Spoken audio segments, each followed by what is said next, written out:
ॐ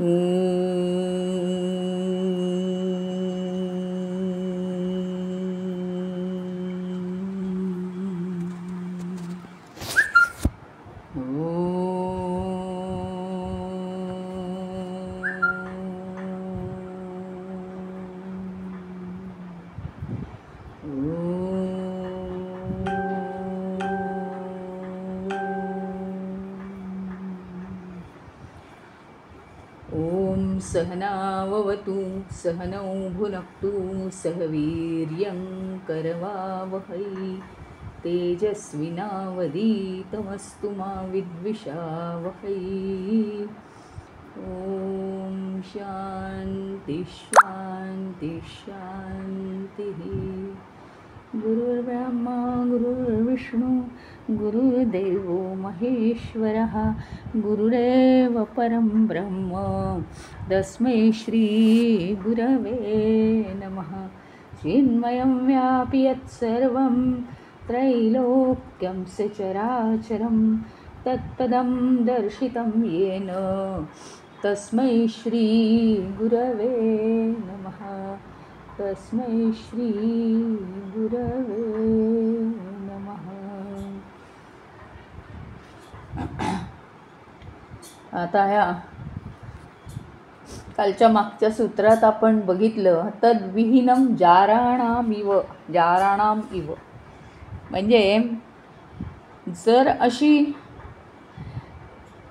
बिना अपेक्षेची परमभक्ती नसेल तर ते अगदी खालच्या दर्जाचं प्रेम समजलं जातं, त्यात काही अर्थ नाही.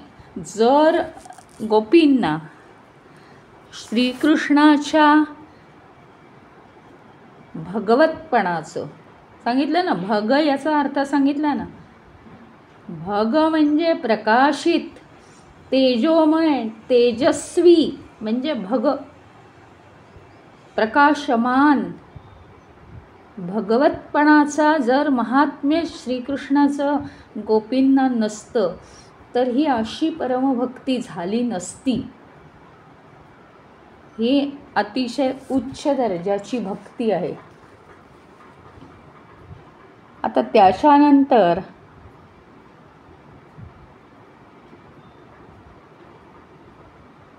त्याच्यानंतरचं सूत्र सांगतंय नास्ति एव तस्मिन् तत्सुखित्वम. म्हणजे काय, त्या प्रेमामध्ये ते प्रेम असं होतं की केवळ आणि केवळ महात्म्य, त्याच्या शक्तीचं, त्याच्या ताकदीचं, त्याच्या ईश्वराच्या वैभवाचं, ऐश्वर्याचं महात्म्य केवळ त्यांच्या मनामध्ये होतं आणि त्याच्यामुळे त्याच्यावर प्रेम आहे. सुखसुखित्व न असती म्हणजे काय की साध्या प्रेमाने सुखी होणं वगैरे हा भाव त्याच्यात नाही आहे. हा कोणताच भाव नाही आहे.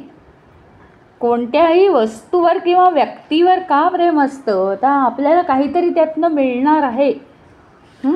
नवीन वस्तूसुद्धा वापरायला आपल्याला आनंद होतो की नाही, कारण जरा स्मूथ जातं, सोपं पडतं आपल्याला वापरायला.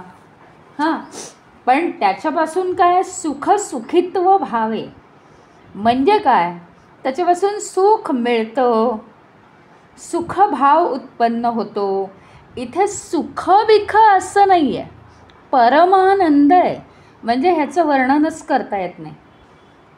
काय आहे की ह्याच्यामध्ये आपल्याला परमेश्वराचं महात्म्य जे आहे, ईश्वरी शक्तीचं, ते आपल्या मनामध्ये आहे म्हणून त्याच्याबद्दल प्रेम उत्पन्न होणं. इतकं हे शुद्ध प्रेम आहे.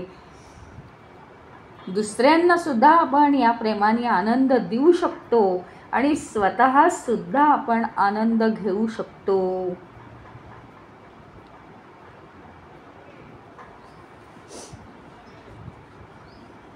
बदल आहे, फरक आहे, दोन प्रेमांमध्ये फरक आहे.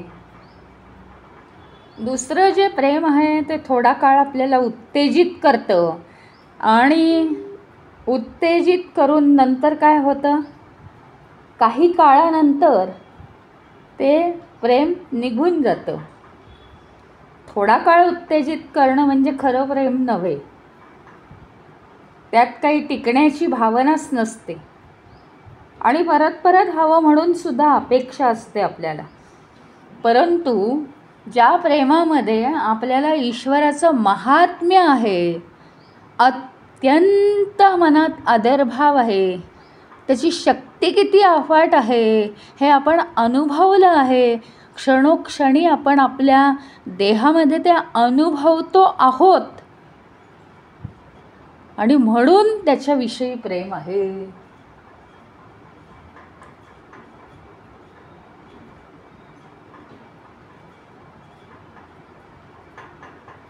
मग आता साधं प्रेम तुम्ही कसंही करा, लोकांना दिसेल असं करा, गुप्तपणाने करा, कसंही करा, पण ते थोडा काळ टिकणारं असंच प्रेम केलं जातं आणि पुन्हा त्याच्यापासून अधूनमधून आपण दूर होतो. पण खरा जो साधक आहे तो स्वतःचं सुख तर कधी पाहतच नाही, त्याला कसली अपेक्षाच नाही आहे. परमेश्वराचं तो सुख पाहतो. म्हणजे केवळ भगवंतावर, केवळ त्या वैश्विक शक्तीवर, तेजोमय शक्तीवर प्रेम करणं इतकंच ते त्याचं साध्य असतं साधकाचं. आणि ती भक्ती साधावी म्हणून निरंतर कष्ट करायला सुद्धा तो तयार असतो.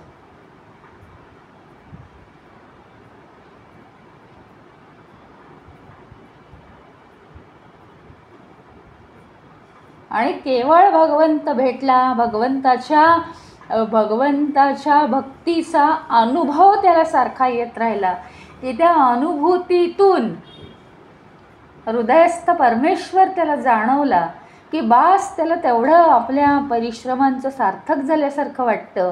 तो आनंदाने तिथे राहायला तयार असतो.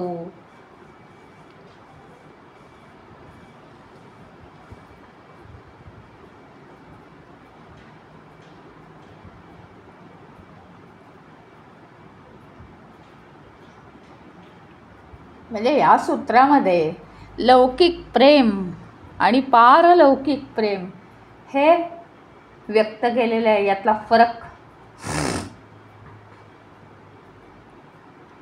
म्हणजे काय आहे ह्याच्यात अजूनही स्पष्ट करायचं जर झालं तर आपला जो देह असतो, त्या देहाला ज्या इच्छा असतात, इच्छांचंच रूपांतर वासनांमध्ये होतं की नाही.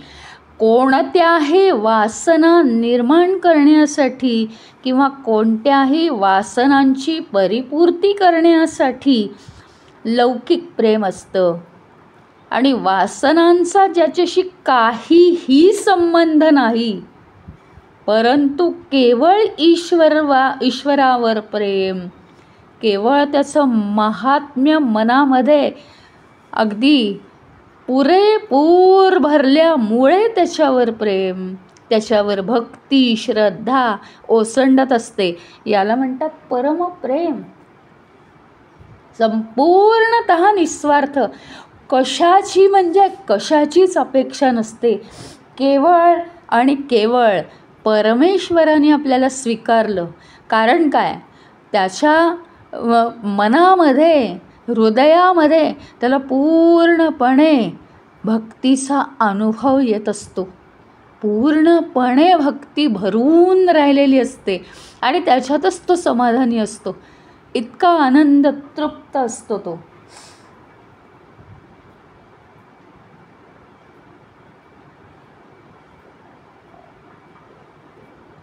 हा जो आनंद आहे, परमेश्वराच्या भक्तीचा हा जो आनंद आहे, तो आनंद आपल्याला काहीही करायला भाग पडतो. ही जी परमेश्वराची भक्ती आहे त्याच्यामुळे काहीही होऊ शकतं, काहीही सहन करायला काहीच वाटत नाही.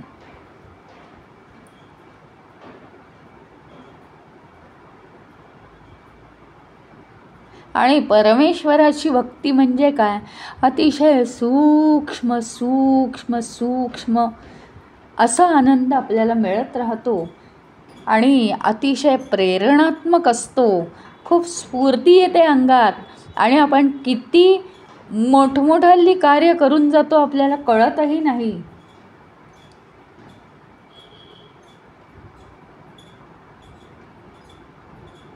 अशा रीतीने ही जी उच्च भक्ती आहे, ही उच्च भक्ती सामान्य भक्तामध्ये सुद्धा निर्माण व्हावी ह्याच्यासाठी हे सूत्र आहे की सामान्य भक्तांनी सुद्धा जर त्याला भक्तीच करायची असेल तर आम्ही काही भक्त नाही, आम्हाला कशी भक्ती येणार वगैरे नाही, तर परमेश्वराचं जे स्थान आहे उच्च स्थान किंवा परमेश्वराची जी महात्म्य आहे, ज्याची जी महानता आहे, महत्ता आहे, ती जर जाणून घेतली तर जो आदर भाव मनामध्ये निर्माण होतो तो आदरच मुळी भगवंताविषयी अधिकाधिक प्रेम आपल्या मनामध्ये निर्माण करतो आणि मग हा ईश्वर जो असतो तो हृदयामध्ये स्थापित होतो. अशा हृदयस्थ परमेश्वराला सतत आपल्याबरोबर आपल्याला ठेवणं म्हणजे केवढा मोठा हा अनुभव आहे.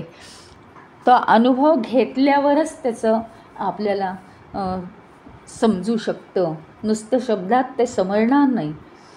आता विभाग 1 मधला अध्याय 1 संपला. आता अध्याय 2 सुरू झालेला आहे. भक्तिसूत्रांचा अध्याय 2. तर त्याच्यात आता पराभक्ती कशी आहे तिची स्तुती करतात. पराभक्ती कशी आहे, कशी असते ती, किती सुंदर असते ती पराभक्ती. परमभक्ती म्हणजे काय त्याची स्तुती आता नारद करतायत. कितीही स्तुती केली ना तरी ते थांबूच शकत नाही आहेत. इतकी नारदांमध्ये ही भक्ती परिपूर्ण भरलेली आहे. मग काय म्हणतं हे सूत्र, पराभक्तीची स्तुती करणारी ही 3 स्तोत्र आहेत. त्याच्यापैकी पहिलं सूत्र काय म्हणतंय, सा तु कर्म ज्ञान योग योगेभ्यः अपि अधिकतरा. सा तू ती तर म्हणजे ती भक्ती तर कर्मज्ञान योगेभ्यः यांच्यापेक्षा सुद्धा कर्म ज्ञान योगमार्ग यांच्यापेक्षा सुद्धा अधिकतरा तरतम भाव आहे, त्यांच्यापेक्षाही खूप जास्त आहे, खूप उच्च आहे.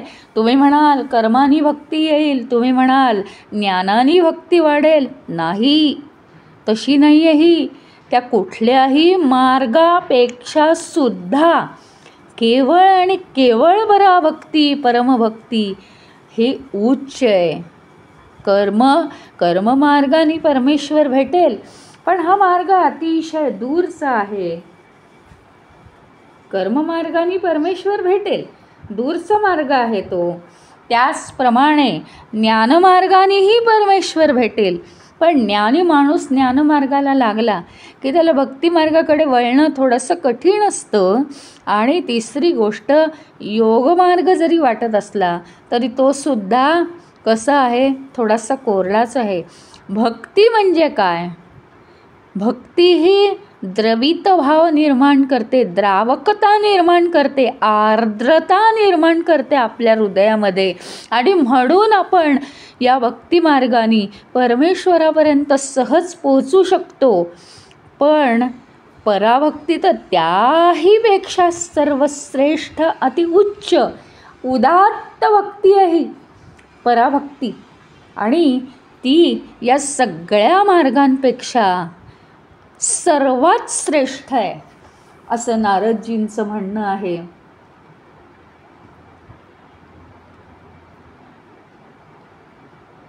म्हणजे अनेक धार्मिक ग्रंथांमध्ये असं म्हटलेलं आहे की भगवत भक्ती हा श्रेष्ठ मार्ग आहे. म्हणजे आता काही ऋषीमुनींनी सांगितलं आहे निष्काम कर्म करा, निष्काम कर्म करा. बरोबर आहे ते सुद्धा. निष्काम कर्म करून भगवंताला समर्पित करा. हो, तेही मान्य आहे, ते सगळं बरोबर आहे. मग आपल्याला दुसरा जो मार्ग आहे, दुसरा जो मार्ग आहे हा ज्ञानमार्ग. त्याच्यात काय होतं की आपलं ज्ञान जे आहे आत्मतत्वाबद्दल आपल्याला ज्ञान येतं. पण ज्ञान आल्यानंतर आपल्याला खूपच साधना करावी लागते तो अनुभव येण्यासाठी. म्हणजे ज्ञान प्राप्त होऊ शकतो कोणालाही. ऐकून एखादी गोष्ट कशी चालवायची, स्कूटर कशी चालवायची, मिक्सर कसा चालवायचा, इन्स्ट्रुमेंट्स कशी चालवायची, ऐकून कोणालाही ज्ञान येईल. पण प्रत्यक्षात चालवल्यावर जो अनुभव असतो तसं ज्ञानमार्गाने गुरु काय सांगतो ते ज्ञान येईल. हो, पण तो ज्ञानाच्या साह्याने आता पुढे पुढे जाण्यासाठी जी साधना करायची असते तर तो अनुभव घेणं तसं कठीण आहे. अनुभवात उतरणं ज्ञान हे महत्त्वाचं आहे की नाही. आत्मतत्व प्राप्त करणं प्रत्यक्षात प्रॅक्टिकल हे महत्त्वाचं आहे. मग ते करणं थोडंसं कठीण आहे. आणि म्हणून योगमार्ग म्हटलं तर अष्टांग साधना आली, यमनियम आले, आत्मविकसन केलं पाहिजे, काय काय बरंच आलं ना त्याच्यात. या साधना जरी आपल्याला वाटत असल्या चांगल्या आणि लोकप्रिय असल्या तरीसुद्धा काय की सगळ्यात एका क्षणात भगवंतापर्यंत कोणत्या मार्गाने आपण जाऊन पोहोचू शकतो. एका क्षणात आपलं समर्पण आपण कशाच्या साह्याने करू शकतो तर भक्तीच्या साह्याने. एका क्षणात एका सेकंदात आपण ईश्वरापुढे नमू शकतो. फक्त तो भाव आपण मनात आणणं आवश्यक आहे. असा भाव अनेक वेळा येतो. आपण रस्त्याने जाताना मंदिरापुढे डोळे मिटले तरी आपल्या मनात भाव येतो. किंवा कोणी श्रेष्ठ गुरु आलेत, आपल्याला जवळ जाणं शक्य नाही तरी लांबून डोळे मिटले तरी आपल्या मनात भाव येतो. आणि भाव हा येतच असतो. लहानपणी कित्येकदा आई गावाला गेली आणि आई आली की थोड्या दिवसांनी की लगेच आपल्या मनात प्रेमभाव निर्माण होतो आईबद्दल. आई म्हणजे आपलं भगवंतच असते लहानपणीचा. त्याच्यामुळे हा जो भाव आहे हा माणसाला सहज स्वाभाविक आहे. त्याच्या हे महत्त्वाचं कारण आहे. आणि ह्याच्यासाठी असं म्हटलं आहे की भक्ती ही अगदी सहज साध्य आहे. भगवंताचं महात्म्य जर आपल्याला असेल रोजच्या जीवनात, नाही काही झालं तरी भगवंत श्रेष्ठ आहे हे जर महात्म्य मनात पूर्णपणे भरलेलं असेल, तिथे अपेक्षा नाही आहे बरं का. मग माझं हे काम झालं नाही मग भगवंत कुठला आला, आणि हे काम तर झालं ते मी केलं म्हणून झालं मग भगवंत कुठला आला. म्हणजे दोन्ही वेळेस जर नसेल तर काही उपयोग नाही. आपण हेच करायला शिकलं पाहिजे की भगवंताचं महात्म्य जाणून आपल्या मनामध्ये भगवंताविषयीचा आदर, श्रद्धा आणि भक्तिभाव निर्माण केला पाहिजे त्या योगे. त्यामुळे एका क्षणार्धात, म्हणजे क्षणसुद्धा नाही, अर्ध्या क्षणात आपण भगवंताचे होऊन जातो. हीच खरी भक्ती आहे, हीच परमभक्ती आहे. इतर मार्गांनी जायला वेळ लागेल. चुकीचे नाही आहेत मार्ग कोणतेच, पण वेळ लागेल. खरं म्हणजे सगळ्या मार्गांमध्ये आत्मविकसन हे होतंच, नाही होत असं नाही. सेल्फ प्रोग्रेस ज्याला म्हणतात, आत्मविकसन, स्वतःचं विकसन म्हणजे आंतरिक विकसन बरं का. अंतःकरणाचे जे 4 भाग आहेत, मन, बुद्धी, चित्त, अहंकार, याच्यामध्ये काय मन विकसित करायचं म्हणजे काय, सगळ्या गोष्टींमध्ये मन जाऊ द्यायचं नाही, इंद्रियांच्या मागे सतत मन फिरू द्यायचं नाही, आणि मन शुद्ध ठेवायचं. शुद्ध केव्हा राहील ते, मन जर भगवंताकडे वळलेलं असलं तर ते शुद्ध राहील. तरीसुद्धा मन बाहेरची कामंही करतंच. अत्यावश्यक कामं देहाला ते ॲटोमॅटिक करतं. ते अत्यावश्यक विचार देहाला मन ॲटोमॅटिक देतं. पुढे बुद्धी. बुद्धी दिवसानुदिवस विवेक करत करत करत प्रत्येक गोष्टीचा विवेक जर केला आणि त्याच्यावर विचार केला सूक्ष्म, तर बुद्धी सूक्ष्म सूक्ष्म सूक्ष्म आणि तीक्ष्ण तीक्ष्ण तीक्ष्ण होत जाते बुद्धी. त्याचप्रमाणे अहंकार, अहंकार हा अहंकार न राहता अहंकार होतो. अहम म्हणजे काय? अहंकार म्हणजे मी जो आहे तो मी एक भाव आहे. मी हा जो भाव आहे, या मीला वाचवायचं म्हणजे मी हा जो एक भाव आहे, देह मन बुद्धी यांना अडीअडचणींपासनं वाचवायचं, यांचं संरक्षण करायचं. हा जो भाव आहे, हा भाव तर आपल्यामध्ये राहायलाच पाहिजे. चला धूर येतोय घरात, दार लावा बरं, ठसका लागतोय, नंतर डास चावतोय, डासाला मारा बरं, काहीतरी करा बरं. म्हणजे हे काय आहे? अरे आवाज येतोय कुठून तरी, कसला आवाज आहे? लगेच बघायला जातो. काय आहे म्हणजे हे? आजूबाजूला काय चाललं आहे त्याच्यातून स्वतःला सुरक्षित करणं, हा जो अहम भाव आहे. अहंकार, अहंकार नाही. अहंकार ही गोष्ट वाईट आहे, मी माझं माझं. पण अहंकार झाला पाहिजे, बुद्धी तीक्ष्ण झाली पाहिजे, अहंकाराचा अहंकार झाला पाहिजे, मन शुद्ध झालं पाहिजे. आणि चित्तामध्ये नवीन वासना तयार व्हायला नको. अशा रीतीने याला काय म्हणतात? याला म्हणतात आत्मविकसन. आत्मविकसन हे कर्म, ज्ञान, योग मार्ग आणि भक्ती मार्ग, चारही मार्गांनी आत्मविकसन होतं, नो डाऊट. पण भक्ती मार्गाने ते तत्क्षणी होतं, हे लक्षात ठेवा. जितके क्षण आपल्या मनात भगवंताची भक्ती उमटते, तितके क्षण हे सगळ्या अशुद्धी ड्रॉप होत जातात आणि सगळं शुद्ध होत जातं. तर मग किती काळ आपल्यामध्ये भगवंत जागृत ठेवायचा आहे हे आपण पाहायचं आणि त्याचं स्मरण करायचं.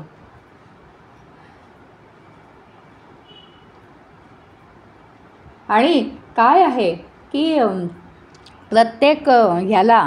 प्रत्येक मार्गाने जायला ठराविक गोष्टी आपल्याला साध्य कराव्या लागतात.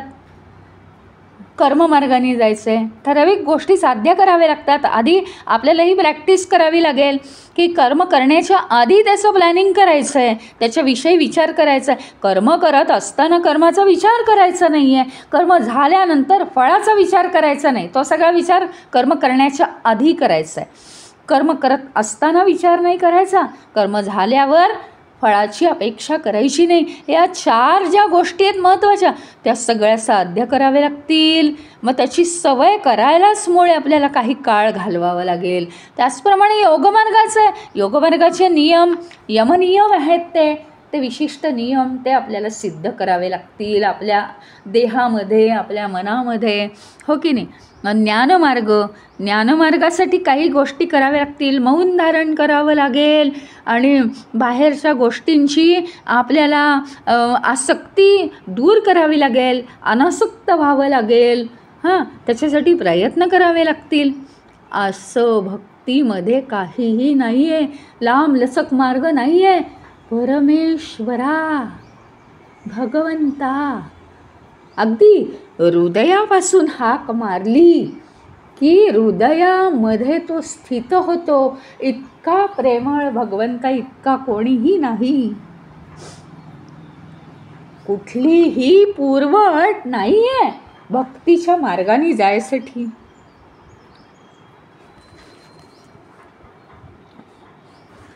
पूर्णत्व प्राप्ती करायची असेल तर आपल्याला कोणतेही जे दुसरे मार्ग आहेत ते थोडंसं पुढे जायला सहाय्यक ठरू शकतात. पण भक्ती एकदम तिथे नेऊनच पोहोचवते. आणि काय असतं माहिती का, भक्तीमध्ये स्टेप्स काही नाहीत. तुम्हाला असं विचारत नाही तुम्हाला आसक्ती कमी झाली का हो तरच भगवंताची भक्ती करा. आज तर कितीतरी सर्वसामान्य माणसं भक्ती करताना दिसतात. मग काय होतं माहिती का, आपण समजा कर्ममार्ग घ्या, ज्ञानमार्ग घ्या. आता कर्ममार्गामध्ये आपण काही दिवस ठरवलं की फळाची अपेक्षा करायची नाही. काय झालं, योगायोगाने एखाद्या कर्माचं फळ आपण उत्तम प्लॅनिंग केलं, कर्म केलं, 100% कर्म केलं भगवंताची सेवा म्हणून, फळ उत्तम आलेलं आहे. फळ उत्तम आलं की अहंकार बळावतो. झालं, चौथ्या दिवशी नियम मोडला, फळाकडे लक्ष द्यायला सुरुवात केली. त्याच्यानंतर काय झालं माहिती आहे? अहंकार वाढू लागला. मी गेलं म्हणून छान झालं, बघा आलं की नाही फळ उत्तम. जरी फळाकडे लक्ष द्यायचं नाही म्हणत होतो तरी ते फळच मुळी आमचं लक्ष खेचून घेते. झालं, अहंकार सुरू होतो. म्हणजे काय झालं माहिती का? इथे आपलं अधःपतन झालं. आपण खालच्या दिशेने आपलं मन लवकर जायला लागतं. त्याचप्रमाणे योगाचं सुद्धा आहे किंवा ज्ञानमार्गाने अनासक्ती केली, 2-4 दिवस अनासक्ती मौन पाळलं, काही विश्वामध्ये स्पर्धा नाही आहे, नाही करणार मी स्पर्धा, आणि कुठेतरी उचंबळून येतं प्रत्येक मनुष्यामध्ये मी ईश्वरच बघीन, आणि आला शत्रू, झाली झमकाझमकी, झालं गेलं ते सगळं, आणि आपण त्याच्यात अगदी उतरलोच विहिरीत आणि बुडालो लगेच रागाच्या भरात. म्हणजे काय झालं, त्याच्यात आपण लगेच इन्व्हॉल्व होतो आणि आपलं सगळं काय होतं, आपण खालच्या पातळीला जायला लागतो. भक्तीला ही अपेक्षाच नाही आहे ना, भक्तीला कसलीच अपेक्षा नाही आहे.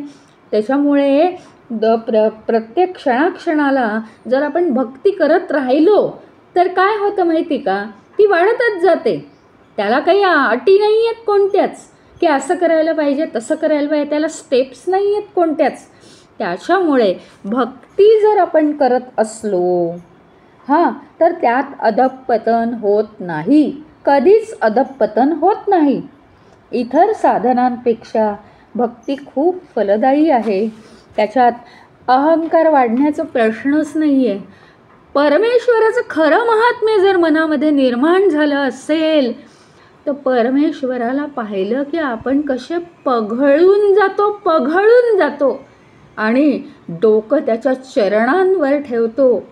भलेही परमेश्वर दिसत नसला तरी जिथे आपण असू, श्रीरामा म्हटलं की त्याच्या चरणांवर आपलं डोकं जातं.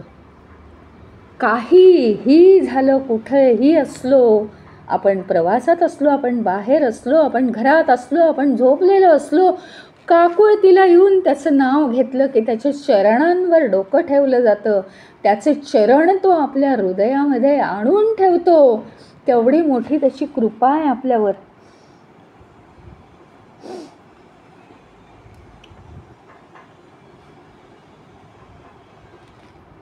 आणि आपल्या सगळ्या साधना ज्या आहेत त्याच्यामध्ये आपण कटाक्षाने पाळायचे नियम कधी कधी मागे पुढे करू शकतो, कधी कधी विसरू शकतो.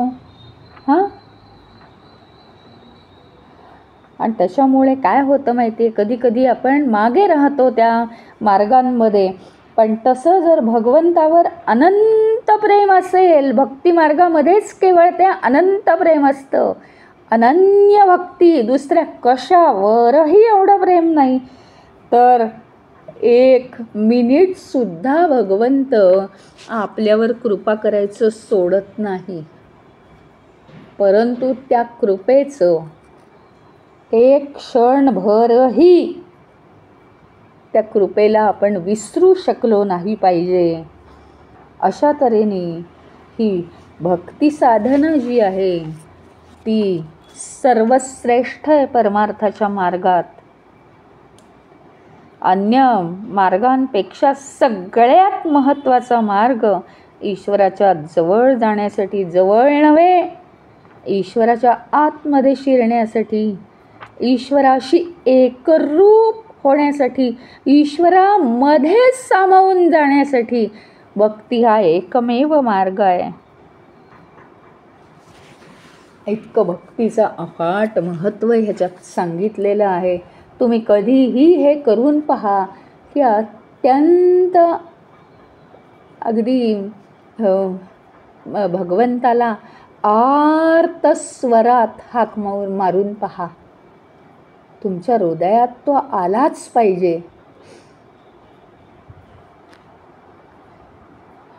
पुढच्या सूत्रामध्ये त्यांनी सांगितलंय फलरूपत्वात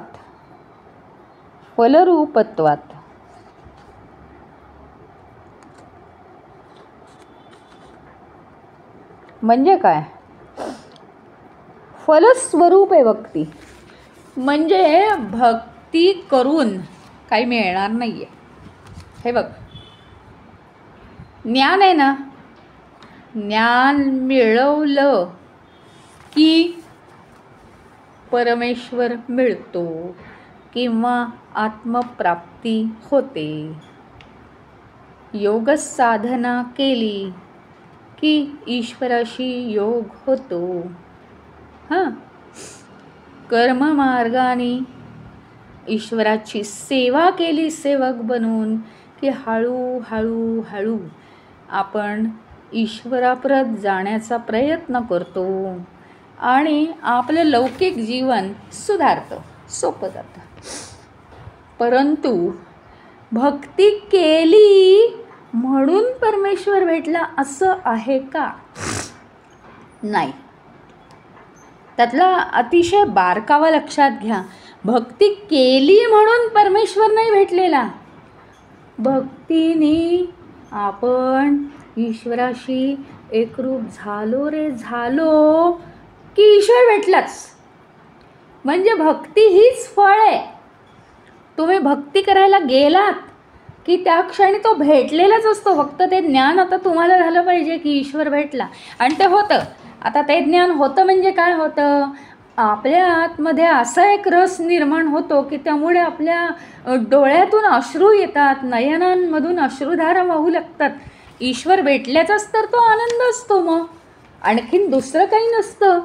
म्हणजे भक्ती केलीत रे केलीत, त्याचं नाव आर्ततेने घेतलं रे घेतलं की ताबडतोब तो हृदयात स्थित होतो. म्हणजे ही भक्ती हीच फळ आहे. एक कर्म नाही आहे वेगळं कुठलं. कर्म करायचं आहे मग त्याचं फळ मिळणार. कर्म केलं की त्याचं फळ मिळतं ना. पण भक्ती हेच मुळी फळ आहे. भक्ती करायला, आता भक्ती करायची आहे मला बरं का असं म्हणून काही सुरुवात होत नाही. अजिबात सुरुवात होत नाही. हे ईश्वरा, आता मी आलोय बरं का तुझ्या मंदिरात, आता मी इथे बसतो आणि आता मी तुला पायावर डोकं ठेवतोय, आता मी भक्ती करायला सुरुवात करणार आहे, असं काही करत नाही ना आपण. नाही करत. ऑटोमॅटिक ती होते आणि ती भक्ती झाल्या झाल्या आपण ईश्वराप्रत गेलोच म्हणून समजा त्या क्षणी. म्हणजे भक्ती हे कर्म आणि दुसरं काहीतरी फळ मिळणार मग भगवंत भेटणार असं नाही आहे. तर भक्ती ही स्वतःच फळ आहे. मग कर्म आहे का? कर्मापासून वाचवलं आहे तिने आपल्याला. फक्त ईश्वराचं स्मरण झालं. ईश्वराचं स्मरण हे काय कर्म आहे का? श्वास घेता हे काय कर्म आहे का? आता श्वास घेतो आपण हे कर्म आहे का? मग भगवंताचं नाम घेणं हे काय कर्म आहे? ते केव्हा कर्म होईल? भगवंताचं नाम माळा ओढून ओढून ओढून. गॅसवर दूध आहे का? मांजर आली आहे का दूध प्यायला? नातू कुठे गेलाय? अगं बाई इकडे गेला का? रस्त्यावर गेला का? मग ते काय झालं? तर जप मला पूर्ण करायचा आहे. आता 10 माळातल्या 8 माळा झाल्या, आता मला भराभर पूर्ण करायचं आहे. ते झालं कर्म. पण भक्ती जी आहे, ईश्वरा श्रीराम श्रीराम, लगेच फळ मिळालं म्हणून समजा.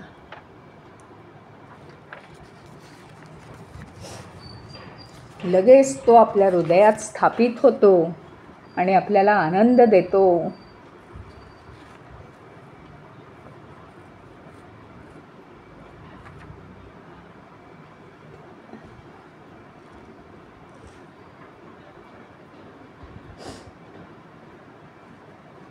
म्हणजे साधन आणि साध्य अशा 2 गोष्टी तिथे नाही आहेत. कर्म आणि फळ अशा 2 गोष्टी तिथे नाही आहेत. तर फळच आहे.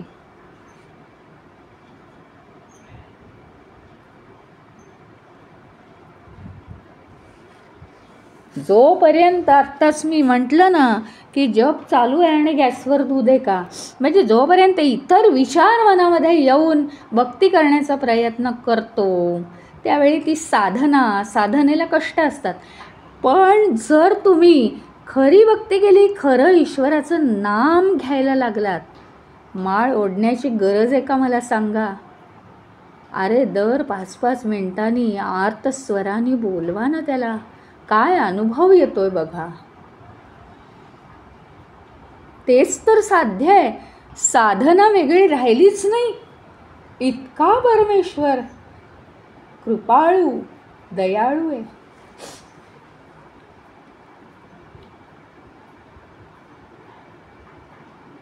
आणि दुसरी गोष्ट म्हणजे या इतर मार्गांनी आपल्याला फळ मिळतंच, नाही असं नाही, मिळू शकतं. प्रत्येकाची साधना कुणाची अतिशय असते, कुणाची कमी असते, ठीक आहे ना, फळ मिळतं, त्यात काही म्हणणं नाही. परंतु इतर मार्गांनी मिळणाऱ्या फळापेक्षा सुद्धा सर्वोत्कृष्ट अधिकात अधिक फळ भक्ती मार्गाने मिळतं, याच्यात शंका नाही.